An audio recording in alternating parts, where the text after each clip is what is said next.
Shalom, Bapak Ibu yang dikasihi Tuhan. Senang sekali pada malam hari ini kita bisa bersama-sama kembali di dalam pengajaran Bible Study Online CK7. Sebelum kita mulai pengajaran kita pada malam hari ini, mari saya ajak Bapak Ibu yang ada di rumah atau di tempat masing-masing, kita sama-sama menyembah Tuhan terlebih dahulu. Kita minta urapan Tuhan turun atas kita, supaya Tuhan memberikan kita kemampuan untuk mengerti, merenungkan, dan bahkan melakukan setiap firman yang disampaikan pada malam hari ini. Korea wata shanda karawata sikika karya wata shanda karawata sikika. Oh haleluya. Korea wata shanda karawata sikika.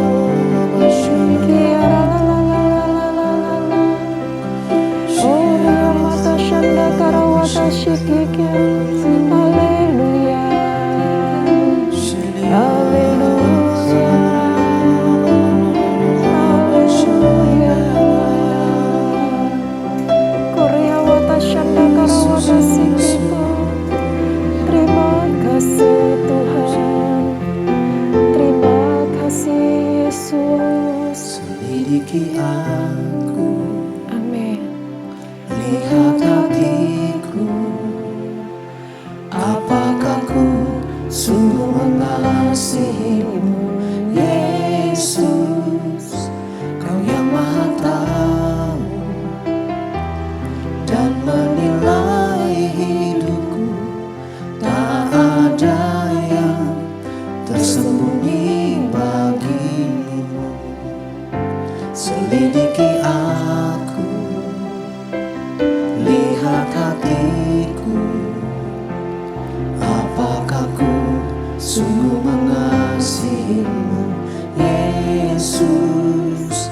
Kau yang Maha Tahu dan menilai hidupku, tak ada yang tersembunyi bagimu. Telah kulihat kebaikanmu yang tak pernah habis di hidupku. Ku berjuang sampai akhirnya kau dapati aku tetap setia.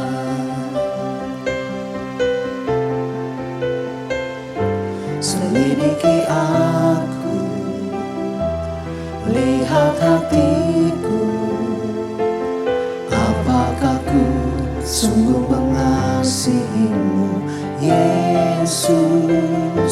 Kau yang Maha Tahu dan menilai hidupku, tak ada yang tersembunyi bagimu. Telah kulihat kebaikanmu yang tak pernah habis di hidupku. Ku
setia, Kau dapati aku tetap setia. Yesus Tuhan, kami mau setia bagimu. Yesus Tuhan, ini kami Tuhan, kami terbuka di hadapan-Mu, selipkan hati kami. Yesus Tuhan, haleluya. Semoga ada yang tersembunyi bagimu, Yesus. Biarlah bayana-bayana-Mu, biarlah bayana-bayana-Mu, biarlah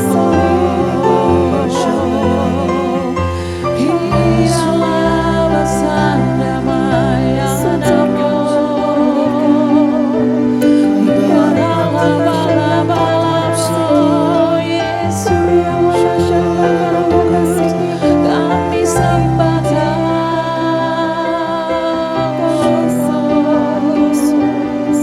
kami puji Kau ya Aba, ya Bapa, ya Rabbmu, ya bala-bala-bayana-bayana-Mu,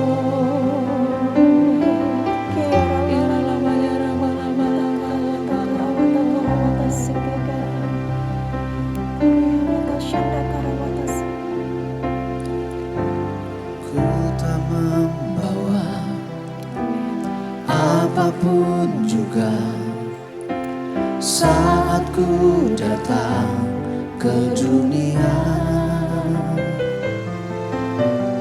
Ku tinggal semua pada akhirnya saat ku kembali ke surga. Ku tak membawa apapun juga saat ku datang ke dunia. Ku tinggal semua pada akhirnya saat ku kembali ke surga. Inilah yang ku punya, hati sebagai hamba yang mau taat dan setia padamu Bapa. Kemanapun ku bawa, hati yang menyembah dalam roh dan kebenaran sampai selamanya.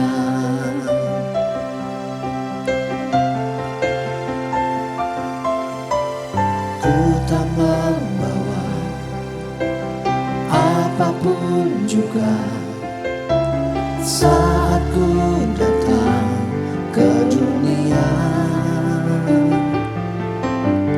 Ku tinggal semua pada akhirnya saat ku kembali ke surga.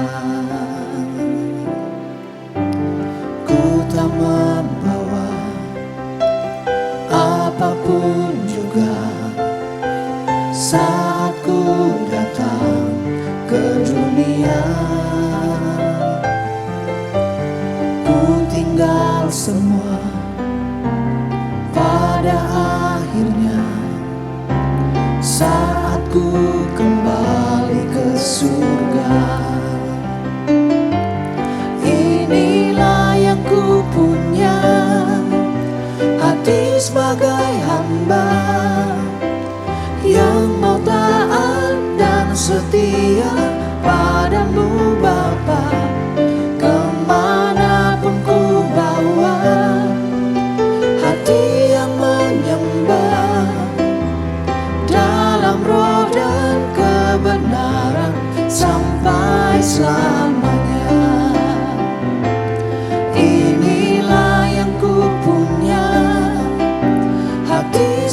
sebagai hamba yang mau taat dan setia padamu Bapa. Kemanapun ku bawa hati yang menyembah dalam roh dan kebenaran sampai selamanya.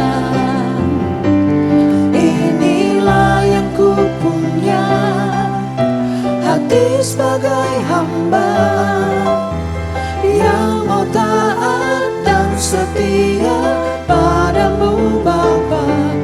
Kemanapun ku bawa hati yang menyembah dalam roh dan kebenaran sampai selamanya. Dalam roh dan kebenaran sampai selamanya. Dalam roh dan kebenaran sampai selamanya.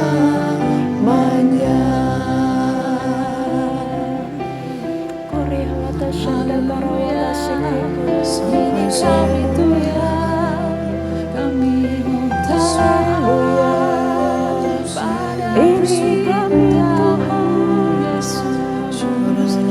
Bapa,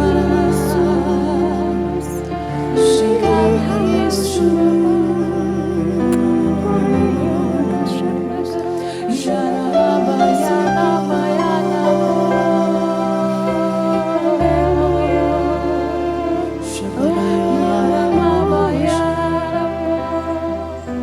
Korea wata shanda kara wata shiki kakaria wata shanda kara wata shiki. Inilah kami Tuhan. Inilah setiap kami Bapa. Kami mau Tuhan, hati hamba ada selalu di dalam hidup kami, yang selalu taat dan setia akan Engkau. Karena kami tahu Tuhan, kami datang ke dunia ini gak membawa apapun juga. Dan pada saat kami kembali kepadamu Tuhan, gak ada satupun yang bisa kami pertahankan Bapa, kecuali kami membawa hati kami di hadapan-Mu. Selidiki setiap hati kami, selidiki setiap hati anak-anak-Mu. Adakah Engkau menemukan ketaatan dan kesetiaan di dalam hidup kami? Terima kasih Bapa, terima kasih. Terima kasih untuk pujian yang begitu indah. Terima kasih untuk hadirat-Mu Tuhan. Kami dipuaskan, kami dikenyangkan dalam hadirat-Mu Tuhan. Terima kasih Bapa. Terima kasih untuk urapan-Mu. Bapa, pada malam hari ini, kami ingin mendengar sedikit tentang kebenaran firman-Mu. Berbicaralah ya Tuhan. Berbicaralah dengan kata-kata yang sangat sederhana, supaya kami semua dapat menangkap isi hati-Mu. Dan kami juga dapat melakukan apa yang menjadi perintah-Mu di dalam firman Tuhan ini. Urapi kami semua Tuhan. Urapi khususnya hamba. Supaya setiap firman yang disampaikan, semuanya berasal daripada-Mu. Kami mau buka hati kami. Kami mau membuka telinga kami. Kami siap untuk menjadi murid-murid Kristus. Terima kasih Bapa. Terima kasih Roh Kudus. Hanya di dalam nama Tuhan Yesus kami berdoa dan bersyukur. Haleluya. Amin. Puji-pujian yang sangat luar biasa, dan saya percaya Bapak Ibu dimanapun Bapak Ibu berada pada malam hari ini pasti sangat diberkati dengan puji-pujian. Nah, malam hari ini kita akan membahas Bilangan pasal yang kedua. Kalau kemarin kita sudah belajar pada Bilangan yang pertama, bagaimana Tuhan berfirman kepada Musa untuk menghitung jumlah laskar yang ada pada setiap suku-suku Israel menurut kaum-kaum yang sudah Tuhan tetapkan. Maka di Bilangan 2 kita sama-sama akan belajar tempat perkemahan pada suku-suku Israel. Ini sangat menarik Bapak Ibu sekalian. Nah, pasal ini bercatat di mana suku-suku Israel ditunjuk tempat masing-masing dalam perkemahannya. Di mana jumlah pasukan seluruhnya yang kita belajar di Bilangan 1 ada 603.550, dan itu hanya yang dewasa saja di atas 20 tahun. Tetapi suku Lewi tidak termasuk dalam catatan tersebut. Karena suku Lewi telah dikhususkan oleh Tuhan, seperti yang Tuhan perintahkan kepada Musa. Nah, kita sama-sama belajar, kita sama-sama baca di dalam Bilangan 2 mulai dari ayat yang pertama. Judul perikopnya adalah suku-suku Israel ditunjuk tempat perkemahannya. Ayat pertama dikatakan, Tuhan berfirman kepada Musa dan Harun.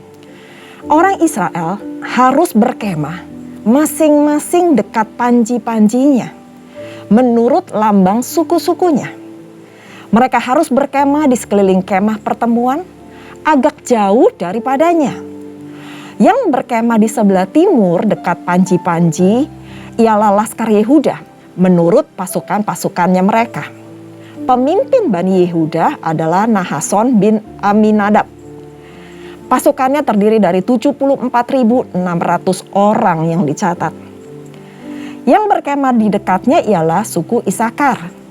Pemimpin Bani Isakar ialah Netanel bin Suar. Pasukannya terdiri dari 54.400 orang yang dicatat. Kemudian suku Sebulon. Pemimpin Bani Sebulon ialah Eliab bin Helon. Pasukannya terdiri dari 57.400 orang yang dicatat. Jumlah orang yang dicatat dalam Laskar Yehuda menurut pasukan-pasukan mereka ada 186.400 orang. Merekalah yang terdahulu berangkat. Panji-panji Laskar Ruben adalah di sebelah selatan menurut pasukan-pasukan mereka. Pemimpin Bani Ruben ialah Elisur bin Shedeur. Pasukannya terdiri dari 46.500 orang yang dicatat. Dan yang berkemah di dekatnya ialah suku Simeon. Pemimpin Bani Simeon ialah Selumiel bin Surisyadai. Nah, saya nggak akan baca selanjutnya karena semuanya adalah penetapan terhadap kemah-kemah setiap suku dan jumlah dan pemimpin-pemimpinnya. Yang kita bisa bahas pada saat ini, apa sih arti perkemahan? Kenapa perkemahan itu sedemikian penting sehingga dicatat dan ditetapkan, difirmankan oleh Tuhan kepada Musa dan Harun? Kemah atau saat ini yang kita kenal sebagai rumah adalah tempat yang penting bagi setiap orang. Saya yakin itu juga pasti penting untuk kita berteduh. Tempat kita untuk beristirahat yang nyaman. Setelah melewatkan semua rutinitas yang melelahkan di luar rumah kita. Saat berada di padang belantara, padang gurun, bangsa Israel harus berjalan menempuh pengembaraan agar bisa masuk tanah perjanjian. Pada masa itu, mereka harus berkemah dan mereka masih pindah-pindah dari satu tempat ke tempat lainnya. Meskipun demikian, Tuhan tidak pernah meninggalkan umatnya.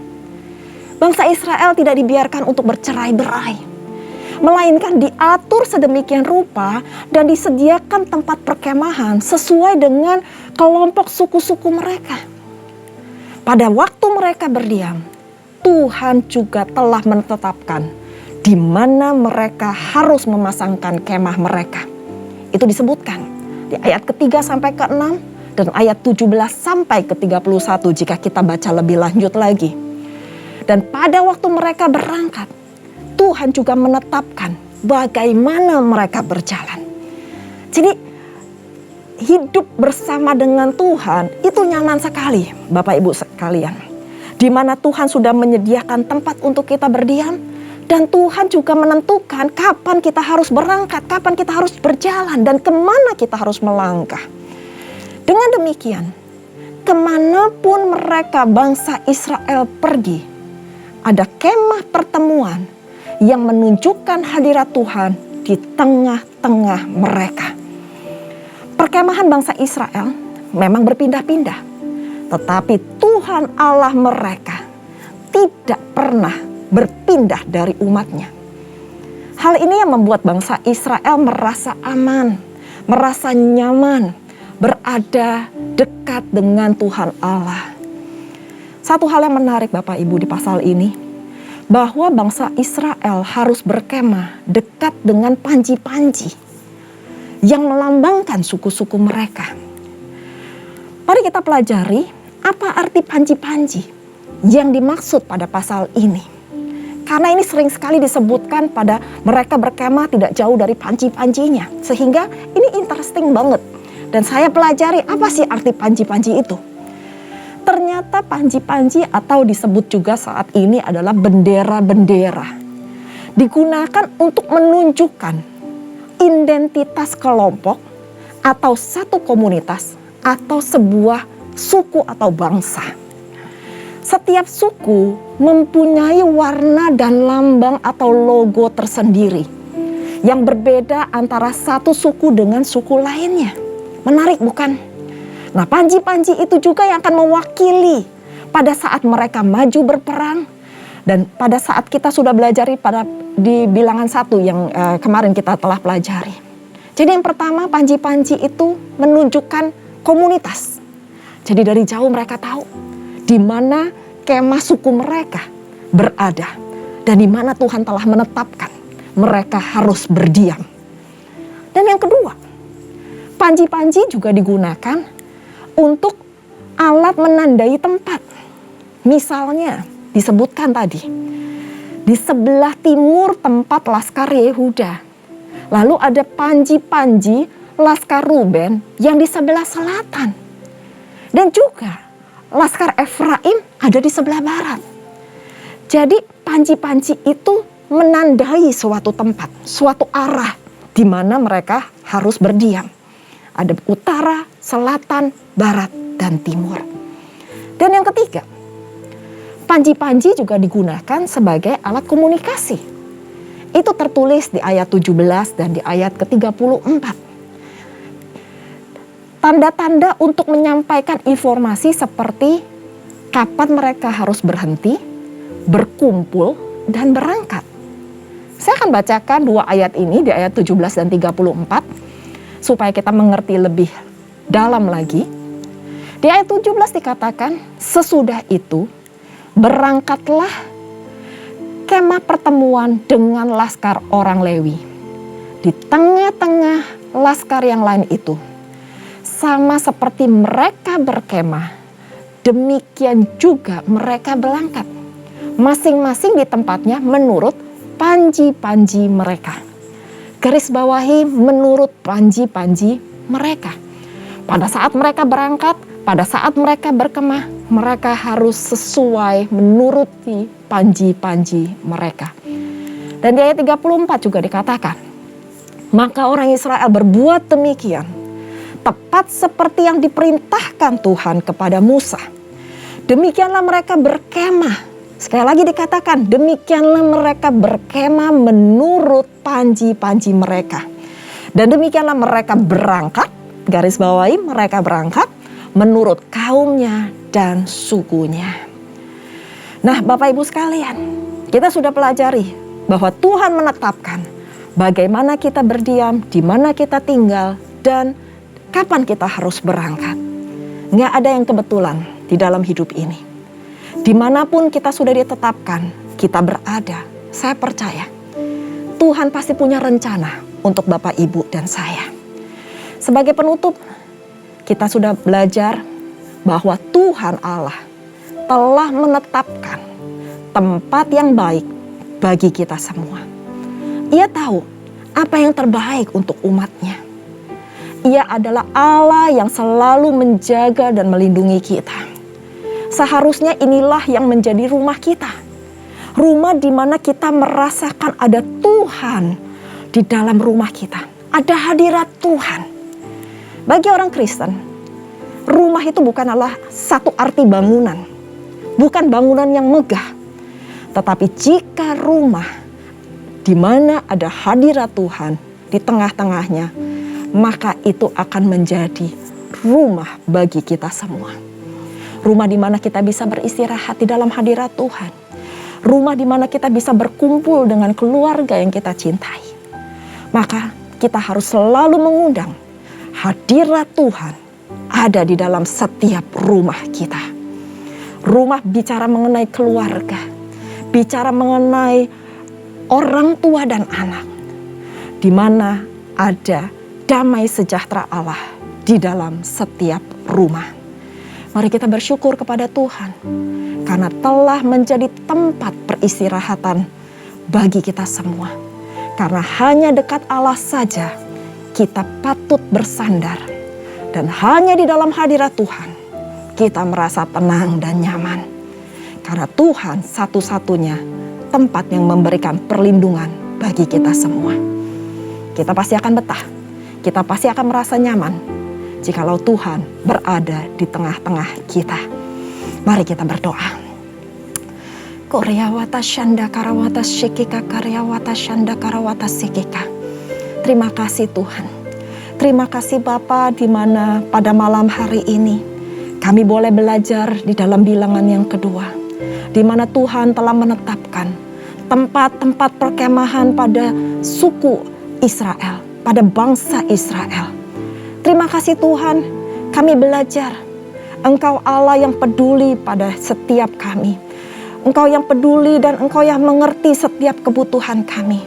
Bahkan Engkau yang telah menetapkan rumah-rumah di mana kami tinggal. Kami percaya Tuhan, gak ada sesuatu yang kebetulan.